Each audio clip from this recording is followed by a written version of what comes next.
Salut à tous, bienvenue pour l'actualité du jour. Je commence avec Freddy Kemayo qui participera au Day Grand Prix Colosseum le 22 octobre prochain en Roumanie. Freddy Kemayo en Roumanie, j'ai envie de dire, il est chez lui, parce qu'il a boxé une paire de fois là-bas.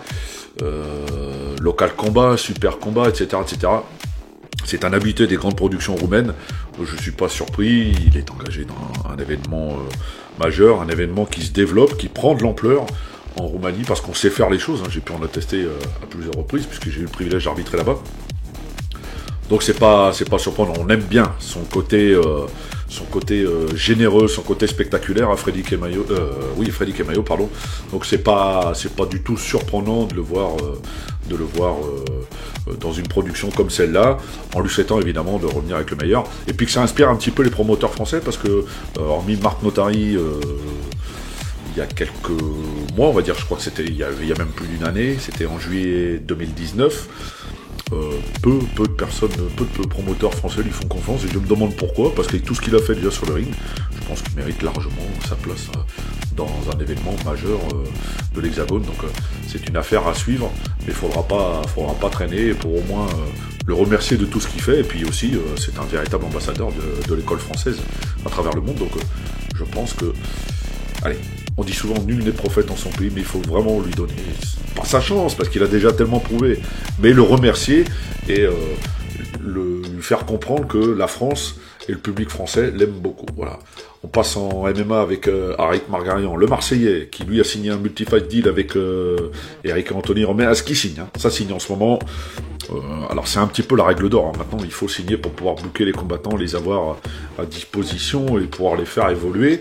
Parce que ça arrive souvent que c'est arrivé à la Nuit des Champions également, de faire exploser comme ça les talents. Et puis les talents vont voir ailleurs si l'herbe est plus fraîche. Quand on n'en a plus besoin, et je trouve ça un peu dommage. Donc Arik Margarian est un cadre de la Nuit des Champions et de l'Octofight. Il y a une filiation entre les Roméas et Margarian. Margarian est quelqu'un qui vend beaucoup de tickets, on va pas se mentir, c'est une réalité. C'est un combattant qui ne laisse pas indifférent. Il y a une grosse diaspora arménienne à Marseille, donc il est très très suivi, très soutenu par toutes ces personnes.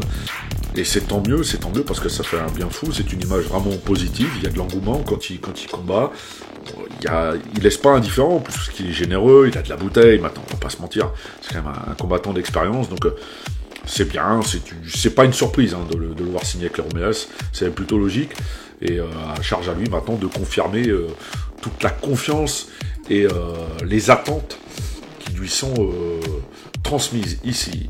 Le Panda Master Tour aura bien lieu. Ça a été confirmé, annoncé. Alors c'est vrai que c'est dans la Ligue Auvergne-Rhône-Alpes. Nabil Mazari, instigateur du projet avec toute l'équipe de la Ligue. Il est bien soutenu dans ce qu'il fait. L'année dernière, ça avait été un vrai succès. Et voilà, je suis pas surpris qu'il y en ait un deuxième, c'est même plutôt logique. C'est une compétition résolument amateur, ouverte aux jeunes pratiquants ou aux vétérans qui veulent garder quelques sensations sans non plus s'exposer à des coupures, etc. Donc chacun se retrouve dans sa pratique, c'est quelque chose qu'il faut accepter, d'autant plus que les disciplines proposées sont assez larges, point fighting, light contact, kick light, kickboxing, can rules light, muay thai éducatif et pancras. C'est quand même pas rien, donc il y a de quoi faire, tout le monde s'y retrouve, ce qui explique un petit peu la forte demande qu'il y a eu l'année dernière. Et puis c'est bien parti pour que ce soit la même chose cette année, en espérant que le coronavirus ne vienne pas troubler l'affaire. Ce serait quand même dommage, parce que c'est une belle fête avant tout. Alan Kermorvan recrute pour des combats en late veille. Moi je suis pas surpris, parce que c'est un homme de challenge. Il a proposé les boxeurs, je pense, dans tout ce qui se fait en matière de combat, donc c'est pas... Il lui manquait cette corde à son arc, et le connaissant suffisamment bien, je le dis, je le répète, je ne suis pas étonné qu'il cherche à relever ce nouveau défi. Voilà, c'est un vrai défi, c'est une boxe assez rugueuse, on n'a pas de gants, il y a des espèces de crins autour des mains, les coups de tête sont autorisés, donc c'est quand même assez spectaculaire.